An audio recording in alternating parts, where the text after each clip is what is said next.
saya ulin balik, abang komplain lah Dewi. Lah Pak, yang mesan kan Bapak Pak. Iya betul. Ini yang pesan ini kayak mana?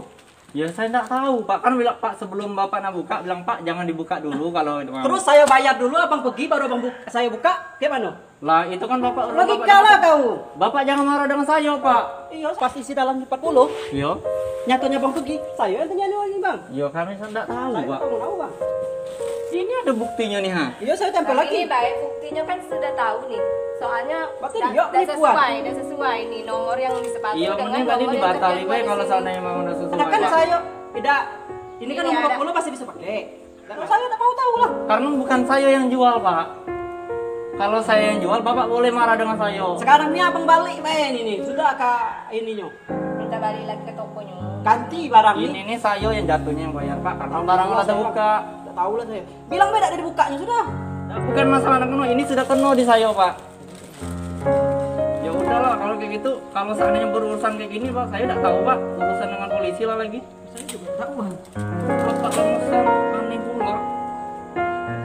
Ya saya tidak Karena tahu abang juga, Pak. karena abang nih tadi tahunya kan di sini 40, maka dibuka dia ya. Nomor 40 tuh, tapi nyatanya setelah dibuka nomor 4. Iya, Kalau seandainya kami bayar ini tadi, nih, Bang. ya, ini nih lebaran tuh lah ada bekas koyaannya Pak. Balik juga bang. Abang jangan nak kena juga bang.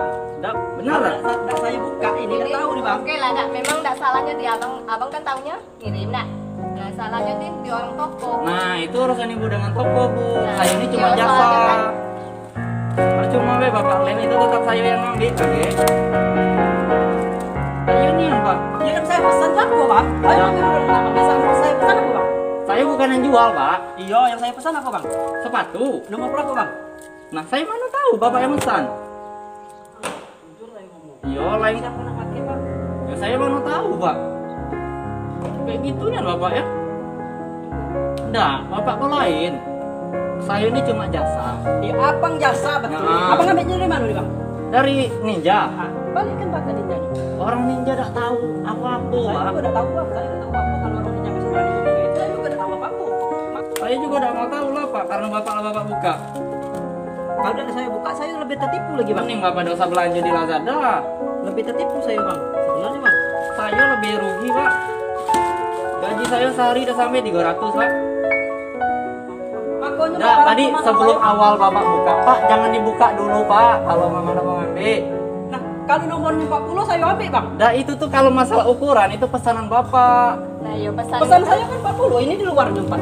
Iyo, itu Dalam Bapak satu. dengan toko Pak. Nah, itu urusan. Saya ini cuma jasa. Woi kayak gitunya Pak. Ini nih saya ya jadinya ganti Pak. Nggak bisa kayak gini Bu.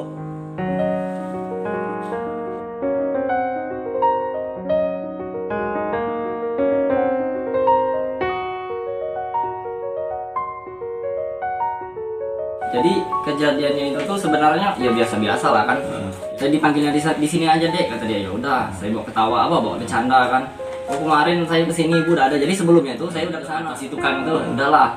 Kalau dengan bapak Amzi itu katanya aman lah tuh uang segitu aman katanya. Ya jadi sebelum itu saya ini berarti orang kaya nih. Setelah berbincang-bincang dengan ibu bapak itu keluar. Jadi bapak itu jalan nemui saya. Kan sebenarnya itu kalau COD itu pakai tuh nggak boleh, jadi harus uang dulu. Ya, jadi bapak itu ngomong lihat dulu gitu. Ya saya kasih pegang lah sebentar gitu kan. Jadi pas sudah dipegang bapak tuh kata saya mau dikembalikan lagi kayak biasa-biasanya kan gitu. Nggak tahu dibawanya ke belakang. Sebelum dia melangkah ke belakang tuh saya udah teriak kuat, Pak jangan dibuka dulu Pak ya. Kalau nggak ini nggak mau beli, nggak dibayar, nggak mau dibeli gitu kan. Karena nanti itu tanggungan saya. Udah aman lah kata dia. Udah. Sudah keluar bawa gunting, Pak jangan dibuka dulu. Itu yang kedua kali, Pak jangan dibuka dulu Pak. Iya ya nanti manggil istrinya. Dek ambilin uang kata dia di kamar sekian gitu. Nah nanti udah agak-agak tuh. Cuma masih mau narik Pak, nggak usah gitu. Saya bisa narik, cuma jaraknya itu hampir 2 meter lah. Iya kata bapak masuk be dulu. Nggak usah Pak, bilang saya pakai sepatu boot gitu. Oh iyalah. Jadi Pak jangan dibuka lagi. Yang ketiga nih jangan dibuka Pak. Nah itu istri saya lagi ngambil uang gitu. Aduh lah keringat dingin gitu kan. Gak usah, dia jaraknya jauh. Kalau saya melangkah ke kaki itu udah kena pasal gitu kan. Jadi saya nggak tahu bapak tuh lagi gunting. Saya lagi ngeliatin aplikasi, nggak taunya udah tergunting. Waduh. Jadi saya harapan tuh nunggu istri. Istrinya datang, yang mau ngasih uang, Lagi kayak gini, istrinya duduk di pintu. Lihatin itu paketnya juga kan. Datang suaminya. Lihat, nggak pas kan? Di paketnya, di sepatunya. Nggak sesuai. Udah balikin. Ditaruhnya paketnya di bawah, dia balik lagi makan. Saya teriak lah, "Woi Pak, nggak bisa kayak gitu, gini, bla bla bla," gitu kan. Itu sebelum di video ya. Sebelum di video. Udah tuh istrinya tuh ngeliatin sepatu ini. Balik lagi ke belakang, bapaknya tuh kayaknya marah sama saya. Paket itu masih di depan jendela tuh, posisi di depan jendela, saya tegak di sini. Kayak berlari itu nggak palingan, dia berlari ke paket itu jarak 1 meter. Jadi itu paket itu ditendang. Ditendang mah. Ya gimana pun ya namanya paket itu kan tanggung jawab kita gitu kan. Kenapa paket kita bakal ganti kan? Apalagi ditendang, waduh, marah saya tuh. Woi, cekcok panjang itu. Nyari ide apa lagi? Oh ya, video. Awal buat video itu pas paket itu ditendang sama bapak itu. Ambil HP, ya bapak sudah pura-pura main HP itu, tangan tuh saya cekungin. Kalau kesentuh kan nanti kena layar kan. Cekungin, udah tuh gini. Udah bisa, tangan saya main-main gini, tapi tangan kayak gini. Sempat dia ngeliat kamera, cuma dia mungkin nggak curiga kan. Sampailah istrinya keluar, banyak bla saya, aduh kesal gitu kan. Tapi saya masih kuat nih. Ini mudah-mudahan jangan ketahuan ya udahlah. Simpel lah, seperti yang di video yang kita lihat. Udah selesai, bapak itu lari ke belakang, udahlah saya matiin. Sudah saya matiin, itu belum selesai ceritanya tuh. Sudah saya matiin, taruh kantong. Masih sempat dengan istrinya adu mulut sebentar tapi. Ya udahlah Bu, kalau kayak gini saya ambil paketnya. Kebetulan kan di rumahnya ada gerijen galon 5 liter gitu. Saya jalan kesal, saya tendang gerijen, dar keluar lagi dianya. Bapak itu keluar, tegak pinggang liatin saya gitu. Awas bapak ya, saya bilang gitu. Konsumen katanya orang kaya, saya katain sok kaya tapi pakai kayak gini, nggak mau ngambil gitu. Saya bawa, memang nggak diterima sama sekali. Bawa ke kantor, itu kalau masalah paket kan masih banyak nih, ganti atau enggak gitu kan. Cuma kalau kata orang kantor, ya mudah-mudahan nggak ganti gitu. Jadi keputusan ganti atau enggaknya belum tahu sekarang. Mau ngelapor polisi sebenarnya niat cuma saya mikir, dia ada masih anak kecil gitu. Nggak punya bapak, ya kayak mana gitu kan. Saya ngerasa kok sudah saya sebutin di Facebook, sudah saya komen, sudah ditandai ke dia juga. Cuma responnya nggak ada. Hari ini seharusnya jam 9 hari ini, jam 9 hari ini. Sudah tuh saya kasih tempo lagi, saya buat di saya upload di YouTube sampai jam 11 pagi tadi. Udah ada juga, ya sudah santai duduk di rumah, dengar kabar, telepon, cewek saya lagi sakit di Jambi katanya. Ada menghubungin saya, tunggulah sampai kapan kan. Kalau dia memang mau damai, saya terima. Tapi damainya bukan menyampaikan lewat saudara-saudaranya. Ada sahabat-sahabat, nggak mau lewat perantara itu nggak mau saya. Cuma ada orang kantor kemarin ngomong katanya aman lah, katanya mudah-mudahan nggak ada ganti katanya.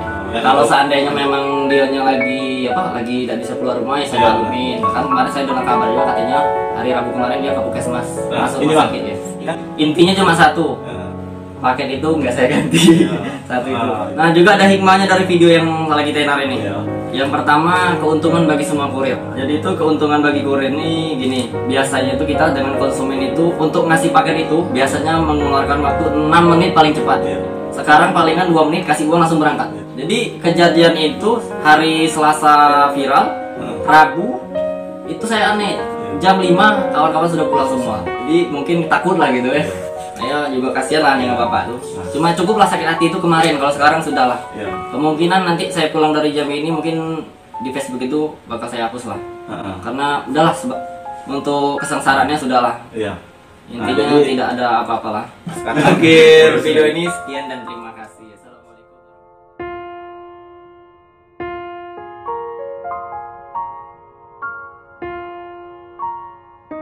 Nggak diterima sama sekali. Sudahlah saya ambil jalan tengah ya kan. Ini nomor 40 masih bisa lah dipakai. Jangan saya kan bisa dipakai. Sudahlah dek, ambil duit 360 bayar lah. Saya ambil gunting, saya buka. Sekali dibuka nomor 41. Nah di sini baru mulai. Di sini kamu lihat dewek, nomor 41. Saya pakai lah. Kan tidak sesuai. Siapa yang nak pakai sepatu? Saya minta tolong balik ibu. Wah, tidak bisa bang. Ini harus dibayar bang. Nah, siapa yang nak pakai bang? Gitu kan? Wah, di situ baru mulai. Memang dia yang nyolot memang betul kan? Kayaknya memang sudah nasib saya lah untuk diviralkan kayaknya. Nyolot benar-benar nyolot. Sudahlah, saya manas lah kan. Masa iyo itu tidak bisa pakai disipaksa suruh bayar. Sudahlah nyolot yuk. Setelah itu saya tidak tahu kalau dia sudah rekam kan, tidak tahu sama sekali asli. Gini be, kata itu Ayu itu kan, kau balik lah ini nih gitu. Wah tidak bisa bang ini segala macam seharusnya dia kan kurir. Ngomong baik, sebelum kan saya pernah juga gagal paket, tapi kurirnya ngomong bang itu bang sudah bang kita fotoin kita video itu balik lagi. Rasanya kan enak. Ini dok, mau ada yuk lebih ini. Kan video itu kan sepotong cuma tuh di akhir baik dia video. Awal kejadian dah ada. Nah itu. Habis itu kan. Bawa, saya bawa. Memang tidak diterima sama sekali. Bawa ke kantor. Itu kalau masalah paket kan masih banyak nih ganti atau enggak gitu kan. Cuma kalau kata orang kantor, ya mudah-mudahan nggak ganti gitu. Jadi keputusan ganti atau enggak aja belum tahu. Sekarang Ya, mau ngelapor polisi sebenarnya niat cuma saya mikir dia masih anak kecil gitu. Nggak punya bapak, ya kayak mana gitu kan. Saya ngerasa kok sudah saya sebutin di Facebook, sudah saya komen, sudah ditandai ke dia juga. Cuma responnya nggak ada. Hari ini seharusnya jam 9 hari ini, jam 9 hari ini. Sudah tuh saya kasih tempo lagi, saya buat saya upload di YouTube sampai jam 11 pagi tadi. Nggak ada juga, ya sudah santai duduk di rumah, dengar kabar, telepon, cewek saya lagi sakit di Jambi katanya. Nggak ada ngubungin, saya tunggulah sampai kapan kan. Kalau dianya memang mau damai, saya terima. Tapi damainya bukan menyampaikan lewat saudara-saudara, ada sahabat, nggak mau lewat perantara itu nggak mau saya. Cuma ada orang kantor kemarin ngomong katanya aman lah, katanya mudah-mudahan tidak ada ganti katanya. Kalau seandainya memang dianya lagi tidak bisa keluar rumah ya saya maklumi. Kan kemarin saya dengar kabar juga katanya hari Rabu kemarin dia ke Puskesmas masuk rumah sakit ya. Intinya cuma satu, paket itu nggak saya ganti. Satu itu. Nah juga ada hikmahnya dari video yang lagi tenar ini. Yang pertama, keuntungan bagi semua kurir. Jadi itu keuntungan bagi kurir ini gini, biasanya itu kita dengan konsumen itu untuk ngasih paket itu biasanya mengeluarkan waktu 6 menit paling cepat. Sekarang palingan 2 menit kasih uang langsung berangkat. Jadi kejadian itu hari Selasa viral, Rabu itu saya aneh, jam 5 kawan-kawan sudah pulang semua. Jadi mungkin takut lah gitu ya. Saya juga kasihan lah nih bapak. Cuma cukuplah sakit hati itu kemarin, kalau sekarang sudah lah. Kemungkinan nanti saya pulang dari jam ini mungkin di Facebook itu bakal saya hapus lah. Karena udahlah, untuk kesengsaraannya sudahlah. Intinya tidak ada apa-apa lah. Akhir video ini sekian dan terima kasih. Akan klarifikasi kedua mengenai ada klarifikasi dari Pak Amzi. Ya kalau melihat klarifikasinya itu ya geleng-geleng kepala ya. Kenapa geleng-geleng kepala? Itu ada kebohongan. Kebohongan entah itu dibuat sama karyawannya atau itu memang ucapan kekesalan dia untuk saya. Saya hari pertama ke rumah dia itu marah-marah, bentak-bentak. Jadi gini ceritanya. Hari Minggu udah sholat asar itu tujuan pertama langsung ke rumah Pak Amzi mau ngantar paket. Kata di situ ada 2 kuli bangunan yang lagi mengkeramik rumah Pak Amzi. Pak, ada Pak Amzinya.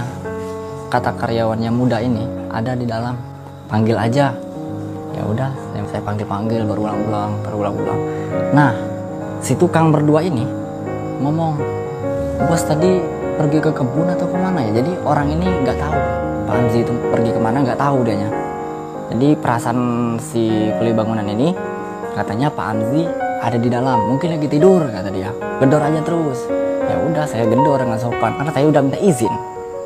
Gedor Pak, assalamualaikum. Saya telepon.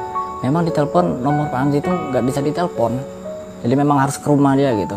Ya sudah capek nunggu, nggak ada Pak, kayaknya lagi tidur pulas gitu. Enggak lah, kalau Pak Amzi itu kalau dipanggil sebentar langsung keluar itu katanya. Mungkin ke kebun itu. Ya udahlah, saya jalan. Ya udah Pak, nanti saya balik lagi ke sini. Saya mau ngantar yang di dalam lagi. Ya udah, saya jalan ngantar semuanya, balik lagi dengan harapan Pak Amzi sudah pulang. Kalau memang Pak Amzi pergi gitu ya, datang lagi ke rumah. Jadi tukang itu lagi motong keramik. Terus saya itu masuk lagi, Pak, permisi Pak, ada Pak Amzinya. Nggak tahu, mungkin ke kebun kata dia. tapi lihat sendalnya ada, kata dia. Coba panggil lagi. Panggil kayak tadi lah, berulang-ulang, udah ada juga. Udah, saya duduk di keramik loh. Duduk sambil megang HP, nelpon terus. Si tukang yang muda ini malah ini bertanya sama saya masalah pengiriman barang. Dia mau ngirim HP dari Jambi ke Medan. Ya udah, sudah selesai dia ngomong masalah HP, sudah selesai ngomong untuk pengiriman. Udah, kayaknya orang itu mau pulang berdua gitu. Udah selesai kerjaannya. Ya udah, saya juga mau berangkat gitu. Jadi rumah itu udah dikosong. Maksudnya bukannya kosong. Saya pergi dulu, baru tukang itu mungkin pergi juga, tapi dia posisinya masih di situ. Nah, itu ceritanya. Jadi bingung, kasarnya di mana? Jadi gimana ya? Rasanya kayak diadu domba. Kayak saya kan kemarin udah klarifikasi, udahlah selesai. Tapi kok ada kalimat suruh dibilang kayak gini. Kalau novel itu kasar-kasar. Udah gini aja. Untuk dua tukang itu, kapan bisa ada waktu kita ketemu? Kita klarifikasi ketiga. Ataukah memang benar saya kasar-kasar? Ataukah pemikiran kedua saya, Pak Amzi buat kata-kata sendiri? Kalau saya bohong, ayo kita ketemu. Kita ngobrol. Di mana saya kasarnya dan kalimat apa saya kasar? Jangan ngarang-ngarang cerita lah. Saya di sini sudah baik-baik, sudah bagus-bagus, tapi kok masih juga mau dijatuhin kayak gitu. Emang salah saya apa coba?